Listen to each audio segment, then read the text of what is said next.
Hello and welcome to this video on how to write an A-star or level 5 knowledge answer. Now this is to help you for your AQA 2.0 Germany option. Remember that in the real exam you would have 2.5 hours. You'd be expected to spend an hour writing about 3 sources and how valuable they were for studying a certain topic. And then you would also be answering 2 essay-based questions, and you would be spending about 45 minutes on each of those essay questions. And remember that you'd get a choice of 3 in the paper, and you would then pick 2. Now, ultimately, what the exam board are testing you on in this answer is they want to see to what extent you can meet assessment objective 1. And we've got it listed below exactly what they expect you to be able to do. So here they want you to demonstrate, organise and communicate knowledge and understanding in order to analyse and evaluate the key features related to the period studied, in this case Germany. They also want you to make substantiated judgments and explore the concepts that are relevant, things like cause, consequence, change, continuity, similarity, difference and significance. Now, each question that they ask you in exam would test you on 1 or 2 of those concepts. You'd never be expected to show knowledge of all of that because different questions are testing you on different things, as we're going to see when we're looking at some model examples in this knowledge PowerPoint and video.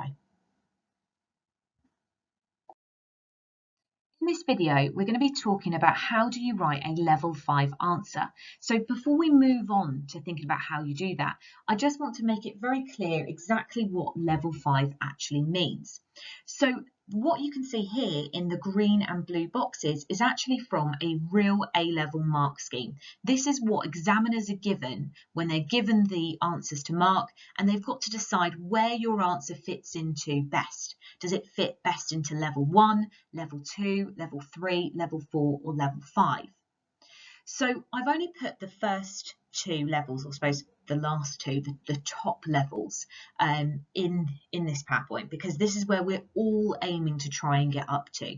If you want to see the full list though, you can look at that in your black folders and you've got a document that looks like this. So level 5 is the absolute top, what we're aiming to try and do. So a level 5 knowledge question answer would be one that displays a very good understanding of the full demands of the question. So it will be somebody that has really shown they understand the essence of the question and they're demonstrating that throughout their answer. It also talks about how they would be well organised and effectively delivered. So they would have a plan of their paragraphs and there would be a natural flow throughout their answer. It also talks about how the supporting information would be well selected, specific and precise. So they wouldn't be making some kind of broad statements. They would be supporting what they're saying with well selected evidence. They wouldn't be including things that weren't relevant to the question. They wouldn't be knowledge dumping. They'd actually be using very well selected evidence. And it also says here that they would show a very good understanding of the key features, issues and concepts. The answer would be fully analytical with a balanced judgment and a well substantiated judgment too. So the idea here is that they are not going to be writing descriptively. They're actually going to be really focused on the question, analytical, and they are going to come to a judgment that seems quite well rounded and one that has been present throughout the whole essay. So remember, you have to make your judgment before you're even starting, and there should be hints of that in the introduction and throughout the whole answer. I've also listed for you here what you need to do to get into level 4. Essentially, this is lots of the same sort of things, but it's just an answer that's not quite as good as level 5. So level 5 is what you're really aiming to try and get up to. Now we're going to be thinking about the stages of planning a good answer. But before we begin with this, I just want to talk to you about the real key to success at A-level history, which is about preparation. Now, these essay questions are testing you on knowledge, but you also get lots of marks for how you deliver that knowledge. So it's really important throughout the course that you're doing things like watching these revision videos and that you're doing that regular revision to kind of remind yourself of that key information, consolidate your understanding of that information, but also that you're giving yourself time to practice these skills and about how you apply it to an exam question. Knowing the course inside out is great, but I also want to make sure that you've got some practice in of how you then turn that into a really good knowledge answer. Now, in order to prepare, don't forget, you've got your black folders that have got about 120 different essay questions. And that sounds really daunting to think about planning out 120, but actually, there aren't that many different questions in reality. In that document that I've given you with those 120 or so questions, they've got loads of the same questions just with different factors mentioned. And in reality, in these exams, they can't ask you that many different themes because actually you've got to be able to write about this for 45 minutes. It's got to be a big topic that they're asking you to write about. So actually, no matter what they ask you in the real exams, it will essentially have been covered if you're practicing some of those questions that I've put into your packs. So please do make sure throughout the course that you are preparing for the exams by doing some plans. Some of them might just be 5 minutes. Some of them you might spend half an hour or an hour on. It will really depend. But obviously you can't plan out all of them in great depth, but you can have a go at trying out some different ones as you go through the course.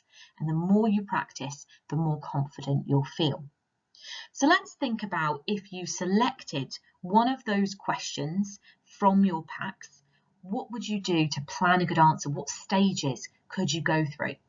Now on here we've got 8 different stages, and this is a sheet that I've given you before that's in your pink exam books. You might decide that you don't need all of these stages, but here's what I would do if I found a question that I really didn't know how to approach. So first of all, I would read that question really carefully and I think, okay, exactly what is it actually asking me for? I then think about writing down any key points that I could think of off the top of my head without looking at any notes. And once you've done that, you could then begin with reading over your notes on the topic and thinking about exactly what the question's asking you, so you're not spending ages reading about a whole, chapter of notes. You're just thinking about the specific question, what it's asking. You might then decide that your class notes aren't quite enough and maybe you want to go back to the relevant pages of the textbook. If you're still feeling like you don't have enough information here, you're not feeling very confident, or even if you just want to get to those top levels of an A or an A star, then you might want to do some additional reading. And you could do this in the margins and write down those key notes, or you could write your notes from additional reading on post-it notes and just stick it over the top of your class notes. So you've got all of your information together. Remember that you can find additional reading on Teams, or you can find it by coming to my classroom and asking to borrow some of my textbooks.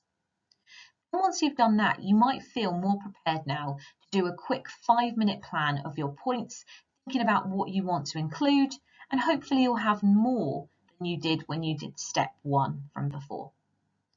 Once you've kind of just made a note of all the different things you want to include, you can then think about, okay, well, which ones would I group together? Which ones are on the same sort of theme that you might be writing in the same paragraph? So start grouping your points together, thinking of the focus of your different paragraphs. And then once you've done that, you might then want to get out your A3 planning sheet and fill in what the main paragraphs are going to be. And then once you've got that kind of structure of your answer, you could go back to your class notes again, and you could then use your class notes or additional reading notes to kind of pad out those themed paragraphs and think about your key points, your statistics, your dates, historians' views, all of that kind of stuff. So you should then end up with a really detailed plan, and then from that, you'll hopefully be then really confident in what is your overall argument, exactly what are you going to be arguing. And then once you've done it, when you're then writing your essay, you're going to end up having an exam answer that is well substantiated, where it's very clear to the examiner from the beginning that you have an argument, that you're building your argument, and that your answer is well thought out. It's really difficult if you don't do any kind of planning before you go into an exam, because sometimes you end up thinking that you're going to argue one thing. You start writing, then you change your mind, and that's a sign of a weaker answer, and the examiners will pick up on that. So even if you are thinking about how do I plan actually in the exam, when you don't have time to do all this necessary prep before, definitely think about what your paragraph's going to be on, what is your argument going to be, and make sure you think of that really clearly before you begin writing. Okay, so there's quite a lot that I've just talked through there, but that's the stages of planning a good answer before the exam. And then obviously you'll need to only think of your paragraphs in your argument if you were actually already in an exam and you didn't have that time to prepare before. Pause the video here if you want to make any notes on how you're going to plan a good answer. We're now going to think about how do you write a good answer, and we're going to think about writing level 5 introduction. I'm going to talk to you about general tips of how to do well, and then we'll look at an example of an introduction, and then we'll do the same for the paragraphs and a conclusion. So first of all, introductions. Now, sometimes people forget how important these are, but actually they are crucial because it shows the examiner straight away who is a talented historian, and it also gives the examiner an impression of what the rest of the exam answer will be like. It also shows whether you've effectively unpicked what the question is really asking you, and that is really crucial to get up to those level 4 and level 5 answers.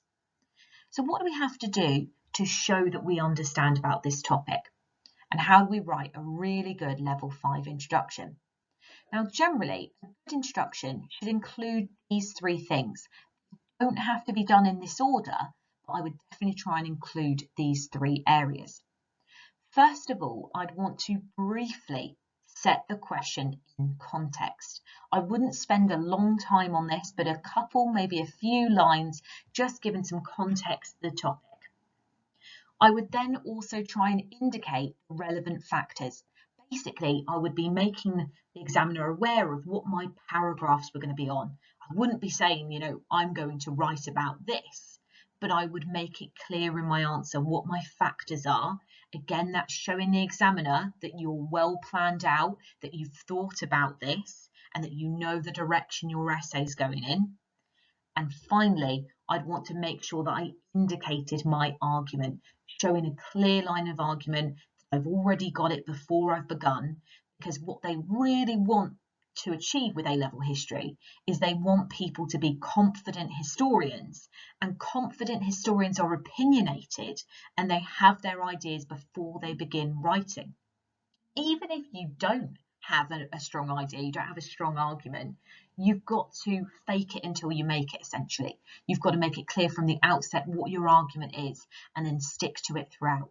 So this is why planning is absolutely crucial, because you can't write a good introduction if you don't have a basic plan. You don't have to write it all down, but you certainly need it, at least in your mind, exactly the direction your essay is going to go in. So let's look at an example of a level 5 introduction then. Now remember, there are 3 different areas that you're aiming for that you can see in this top right hand corner, but you don't have to go in that exact order. Now I'm going to talk you through a level 5 introduction for a particular question that would be testing you on your knowledge and understanding of Unit 1.3 about the economic problems that the government faced in the crisis years. And this question says, the Franco-Belgian invasion of the Ruhr was the main cause of the hyperinflation crisis in Germany in 1923. So in this introduction, we want to make sure that we show an understanding of what the question is asking, which is about why did hyperinflation happen? But also there's an element here of it kind of expecting you to understand, is it down to what other countries did, i.e. the Franco-Belgians, the French and the Belgians, or is it the result of government policy and actually the Germans that are at fault for this causing of hyperinflation? So that's what the question's asking. Let's have a little look at a model introduction. And remember, you don't have to go in this order. So you can see we're going to begin with setting the question in context. We're going to give a little bit of knowledge about this hyperinflation problem. So here we've said the German government were plagued with economic problems throughout the early years of the Weimar Republic that culminated in hyperinflation throughout the summer of 1923. This had a horrific impact on many innocent civilians who had to deal with the loss of their life savings and loss of faith in the German government. So we've set the question in context. Now we're going to indicate what our factors are going to be on, what our paragraphs are going to be. The invasion of the Ruhr was one important cause of hyperinflation. Nevertheless, there were other factors that contributed to this economic disaster. The legacy of the Kaiser's wartime policies, the new government's avoidance of necessary measures, and reparations all contributed to hyperinflation. And then finally, we're going to indicate our argument. Do we think it is the Franco-Belgian invasion that was the main cause? However, the invasion of the Ruhr was the event that triggered hyperinflation due to the pressures it placed on the government and its finances. So there, this person has indicated their argument as well. So that's the three things you'd be looking to do in your introduction. You don't have to do it in that order. You might decide that you're going to put in less context. You might not have as much, background information, but ultimately you want to try and do those three things.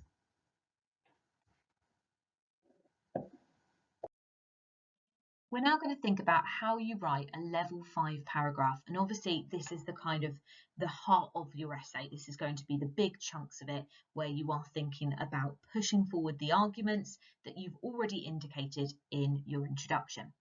So how do we write a really good paragraph? Now, the first thing I want to say is, as you're writing, do try and write with flair. Try and write in a sophisticated way if you can. Don't let that be, dominating too much. Don't let that be something that you are obsessing over and then forgetting the rest of it. But if you can, try and write in the most sophisticated way possible and make sure that you're not using any words like I in your answer. When you're talking about your opening sentence, try and make sure that this introduces the main point of the paragraph. If I was cover up the rest of your answer and I was just to be left with the first sentences of each of your paragraphs, would I have an understanding of your main arguments? Would I have an understanding of what the rest of the answer would be like? If I don't, then you're not quite doing the right thing with your opening sentence. It should kind of launch the theme of your paragraph and be very clear exactly what it is you're going to be writing in that paragraph. Ideally, you want it to try and flow naturally from the last paragraph. We want to make sure that this paragraph is not just description, which is generally a level 2 or level 3 skill. We want to try and make sure that this involves lots of analysis. We want it to be very precise with well-selected historical knowledge. Sometimes it's quite disappointing when a question comes up in the exam because you've revised another topic and you know it really well and you want to show off that knowledge. But ultimately, we need to make sure that we're not just dumping loads of knowledge in. It needs to be well selected and relevant. We also want to try and demonstrate higher order skills if we can. For instance, when we're thinking about this question that we've been discussing on the causes of hyperinflation, we want to kind of show knowledge of what the long or short term causes were. Already we've mentioned in the introduction that the Franco-Belgian invasion was more of a trigger, so kind of more of a short-term cause. So generally, we do want to try and demonstrate higher order skills, kind of show sophisticated thinking.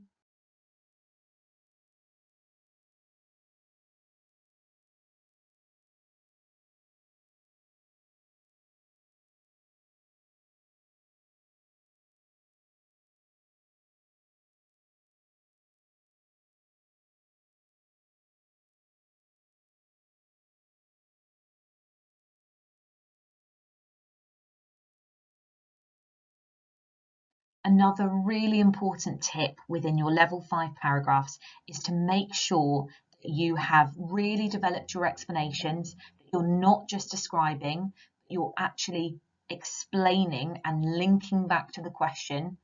And at the end of your paragraphs, ideally, you want to kind of summarize the argument of that paragraph. That's how we write really good level 5 paragraphs.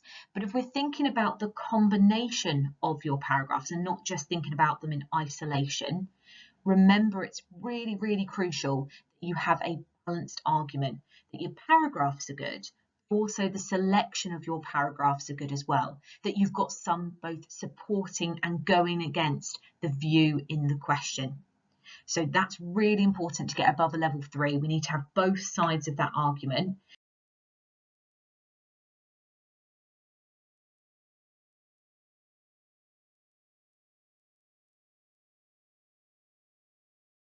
We've mentioned about how important balance is. What we're going to do now is go back to the idea of how do we write an actual good paragraph in isolation? How do we write about one factor really well?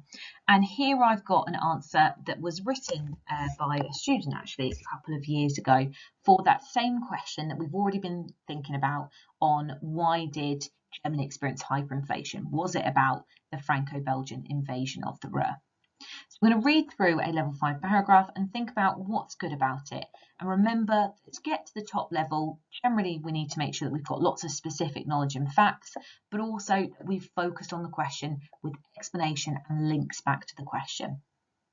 So in this paragraph here, we're going to see that they're going to talk about long-term causes of hyperinflation and about how Germany financed the war. So let's read through it. Germany's economic problems, which eventually led to the collapse of its currency, originated in how Germany financed the war. So I think that this first sentence is really good already, because I know without even reading the rest of the paragraph that this person is going to be talking about kind of longer term causes and about how Germany financed World War I. That sounds really obvious, but you'd be surprised at how many people forget to actually make it clear what their paragraph is going to be about. Looking at the rest of it then.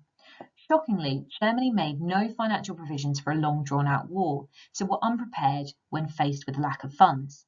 The Kaiser then refused to increase taxation and instead borrowed massive sums by selling war bonds. By 1918, 84% of war expenditure had been borrowed. By 1916, not only this allowed national debt to grow, but already indicated that a massive cut in government expenditure was needed, as inflation was already beginning to rise before the Ruhr invasion. So far, what I like is the fact that they've got very specific, detailed knowledge, but also that they are linking back to that question and staying focused on how this then caused inflation. The initial rise was also caused by the shortage of consumer goods, as the German economy was concentrated on weapons supply, which caused prices to rise even before the war had ended. Consequently, prices were 14 times higher in 1920 than they were in 1913. This precarious balance of German finances contributed to growing inflation even before reparations, and clearly their policy depended on German victory and the exploitation of the Allies to pay back debts. Hence, after the defeat of the economic situation only worsened, and as Bergen describes, their finances were an unholy mess. I've got a quote there from a historian, which is fantastic. This dire economic situation had resulted in the Weimar government inheriting a debt of 1.44 billion marks even before the burden of reparations was added. So I think this overall is a really good level 5 paragraph because, as we can see, there's lots of specific knowledge, but there's also a real focus on the question. And this kind of whole section here, all of this last bit, is all linking back to the question and really explaining why this policy during the First World War had led to problems of inflation over time.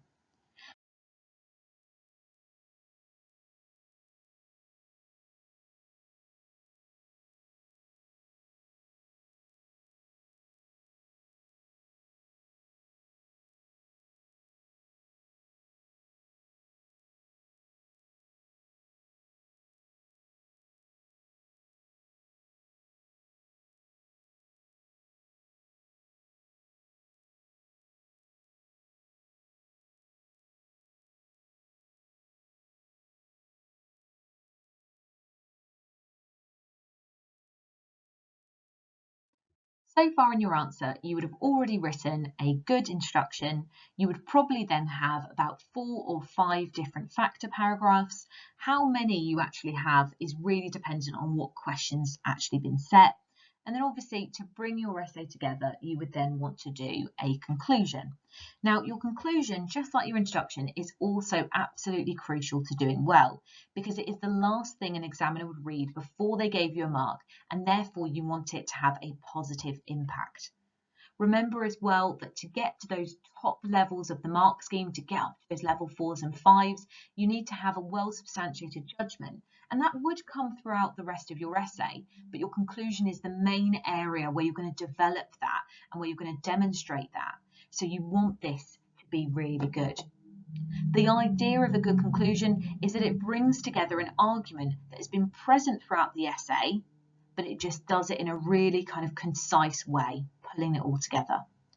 So in your conclusion, you want to make sure you've clearly stated your argument and to what extent you agree with the statement or the view. Normal questions that you get asked in a Germany exam will say something like, to what extent did something cause something? Or they might give you a quote with a view. For instance, the Franco-Belgian invasion of the Ruhr was the main cause of hyperinflation, and then they'd say assess the validity of this view.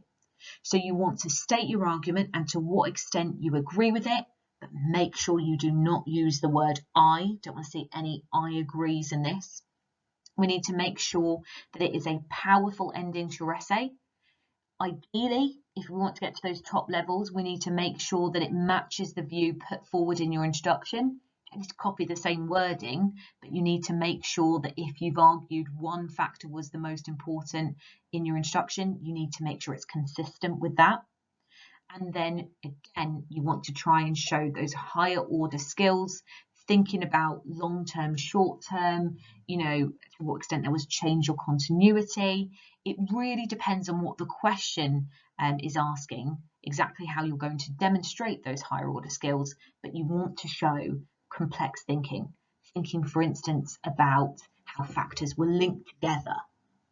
That kind of thing is something you want to include in your conclusion. So those are the general tips. Let's now look at an example of how you write one. So again, this conclusion is for the same question that we've been thinking about so far, about the causes of hyperinflation. And this is what a conclusion might look like. So overall, despite the Franco-Belgian invasion of the Ruhr playing a significant role in the short-term causes of hyperinflation due to the increased printing of money to pay for the striking workers, long-term causes played a far more influential part. If it hadn't been for the debt accumulated by the wartime government and then ignored by the new Weimar government, Germany may have never fell back on reparations in the first place. If it hadn't, then the invasion of the Ruhr may never have happened, and neither would the resulting invasion of the Ruhr. It was all a chain reaction. This chain reaction was initiated by successive German governments prioritising political stability over economic stability. So there we've got this really good conclusion where this is actually written by a student. They have shown a sophisticated understanding of short-term and long-term causes here. They've shown an understanding of how factors link together by talking about it being a chain reaction. And they've shown a kind of more sophisticated understanding of why the government didn't actually look after these economic problems and solve these economic problems. It was because they prioritised political stability at that time.